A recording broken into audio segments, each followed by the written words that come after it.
اور غلام کو گھوڑے پہ بٹھایا ہے اور گھوڑے کی لگام پکڑی ہے تو یوں پیچھے رکھی ہوئی ہے، اور حضرت سیدنا فاروق اعظم رضی اللہ تعالیٰ عنہ آ رہے ہیں۔ غلام کہنے لگا حضور لوگ دیکھ رہے ہیں، مہربانی کریں بیٹھ جائیں۔ فرمانے لگے نہیں، باری تیری ہے، تو ہی بیٹھے گا۔ اس نے کہا حضور نہیں، وہ تو ٹھیک ہے، کوئی باری فرض تو نہیں نہ ہو گئی، آپ مہربانی کریں آپ آ جائیں، ذرا لوگ آ رہے ہیں۔ فرمایا تمہیں کہا نا، غلام کہتا میں نے تیسری دفعہ کہا تو حضرت عمر نے جلال سے دیکھا، اور جناب عمر کا جلال تو زمین کانپنے لگ جاتی تھی۔ کہتے ہیں کہا حضور آپ آ جائیں، تو کہتے تجھے کہا ہے نا چپ کر کے بیٹھا رہے، کہتے ہیں میں گھوڑے پہ ہی کانپنے لگا۔ غلام اب حضرت سعد بن ابی وقاص کہتے ہیں سورج غروب ہو رہا تھا، شعائیں پانی میں پڑ رہی تھی، حضرت عمر پانی سے، میں نے غور سے دیکھا تو دوڑا گیا، جا کے نا بچے نہیں مشورہ دیتے ابا جی کو، ابا جی انج نہیں کریدا، دور بدل گیا جے، کہتے میں دوڑا گیا اور جا کر کے حضرت سیدنا عمر فاروق کو کہا حضور مہربانی کریں، ٹھیک ہے آپ کی درویشی سے کون آگاہ نہیں، وزیر کھڑے ہیں، سفیر کھڑے ہیں، بڑے بڑے عمرا، بڑے بڑے ملکوں کے حکمران ہیں، آپ مہربانی کریں یہ تم ذرا نیچا کریں، اور جوتا پہن لے، اگر خراب ہو گیا تو اللہ نیا بھی دے دے گا، اور مہربانی کریں ذرا غلام کو کہیں نیچے آ جائے۔ حضرت عمر کہنے لگے تمہیں کیا تکلیف ہے؟ کہا حضرت جی وہ وزیر مشیر کھڑے ہیں، یہودی ہیں، عیسائی ہیں، نجرانی ہیں، وہ بڑے بڑے مذاہب کے اور بڑے بڑے ملکوں کے، آپ کا بڑا نام سنا ہے۔ حضرت سیدنا سعد بن ابی وقاص فرماتے ہیں میرے ساتھ اتنا ترش رویہ حضرت عمر کا پہلے کبھی نہیں ہوا، کہتے ہیں ماتھے پہ شکن آیا اور کہنے لگے تجھے تیری مار ہوئے، ان 4 لوگوں کے لیے میں اپنے نبی کا طریقہ چھوڑ دوں، ان 4 دنیا داروں کے لیے نبی پاک کا طریقہ چھوڑ دوں؟ فرمانے لگے سر سے پگڑی اتاری حضرت عمر نے جلال میں، فرمانے لگے میرے سر پہ جو بال ہے نا یہ مجھے کسی دنیا دار نے نہیں دیے، یہ ساری عزتیں مجھے آمنہ کے لال نے عطا فرمائی ہے، اور میں ان محبوب کا طریقہ ان 4 لوگوں کی خاطر چھوڑ دوں؟ فرمایا قرآن کہتا ہے ان اللہ یأمر بالعدل والاحسان، جب میں نے خود عدل کا تقاضا یہ رکھا ہے کہ کبھی وہ بیٹھے گا کبھی میں بیٹھوں گا، باری اس کیا تو میں کیسے بیٹھ جاؤں؟ حضرت سعد بن ابی وقاص فرماتے ہیں اسی درویشی میں سلام اس پر کہ جس نے بادشاہی میں فقیری کی، کہتے ہیں اسی درویشی میں حضرت عمر پہنچے تو جو پہلے ڈرا کرتے تھے جب حضرت عمر آئے تو انہیں کامتے بھی دیکھا، روب اور بڑھ گیا، ان کے دلوں کے اندر حضرت عمر کا دبدبا اور بڑھ گیا، اور میرے کانوں میں کہنے لگے سعد پہلے سنا تھا لیکن دنیا سچی کہتی ہے، جو حال محمد اور محمد کے غلاموں کا ہے صلی اللہ علیہ، وہ دنیا میں دوسرا کوئی حاصل کر سکتا؟ آج ہمارے پروٹوکول، ہمارے دبدبے، ہماری انا پرستیاں، ہمارے دعوے، ہمارے طریقے، میرے عزیزوں لوگ ہمیں آ کے مثال دیتے ہیں، کہتے ہیں یورپ کی فلاں گلی میں یہ ہوتا ہے، میں نے کہا وہ گرد راہ کو نہیں پہنچ سکتے، یہ ساری چیزوں تو میرے مصطفیٰ کے غلاموں سے حاصل کیا، لوگ ہم نے چھوڑ دی، غیروں نے اپنا لی۔ خدا را اپنی زندگی میں تبدیلی لائیں، درویشی، سادگی، بے تکلفی، یہ زندگی حسین ہوتی ہے، یہ زندگی سکون والی ہوتی ہے، یہ زندگی اچھی ہوتی ہے، یہ فرحت اور تازگی والی ہوتی ہے۔ اپنے آپ کو ان تکلیفوں اور آلائشوں میں مبتلا نہ کریں، اگر اللہ مال دے، عزت دے، دولت دے، اللہ تعالیٰ نفاست عطا کرے تو پھر اپنے آپ کو سادہ کریں، آزاد کریں، کھلی ہوئی کتاب بنا کے اپنے آپ کو رکھیں۔ مجھے ایک بچہ کہنے لگا حضرت جی جب بھی آتے ہیں آپ کہیں بیٹھے مل جاتے ہیں، ہم کسی کو لا کے کہتے ہیں جناب حضرت جی بڑے مصروف ہیں اور آپ یہاں آگ تاپ رہے ہیں جلا کے، مہربانی فرمائیں۔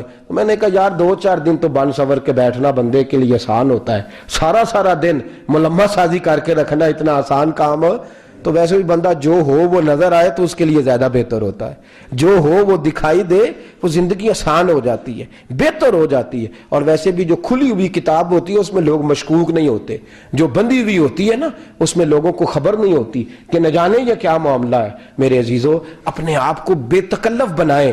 بے تکلف سے مراد یہ نہیں کہ جیسے بے تکلفی ہم نے ایک غلط چیز کا نام بے تکلفی رکھ دیا ہے کہ جو آدمی بات پہ ٹھٹھا کرے، بات میں مذاق کرے، وہ بے تکلف ہوتا ہے۔ یہ تو بے تکلفی اسلام اس کو پسند ہی نہیں۔ بے تکلفی سے مراد یہ ہے کہ جھوٹی انا نہیں بنائیں، جھوٹے معاملات اپنے گرد نہیں اوڑیں۔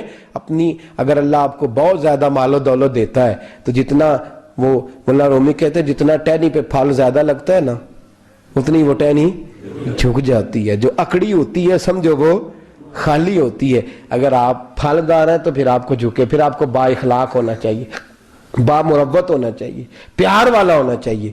زندگی میں اس چیز کو ضرور اپنائیے، بڑے لوگ وہی ہوتے ہیں جن کا کردار بڑا ہوتا ہے، بڑے وہی ہوتے ہیں جن کی بات بڑی ہوتی ہے، کوئی باتوں سے اور پروٹوکول سے کبھی بڑا نہیں ہوتا، ہمیشہ مدحت خیر الانام میں گزرے، دعا ہے یوم اور درود و سلام میں گزرے۔ آخر دعویٰ الحمدللہ۔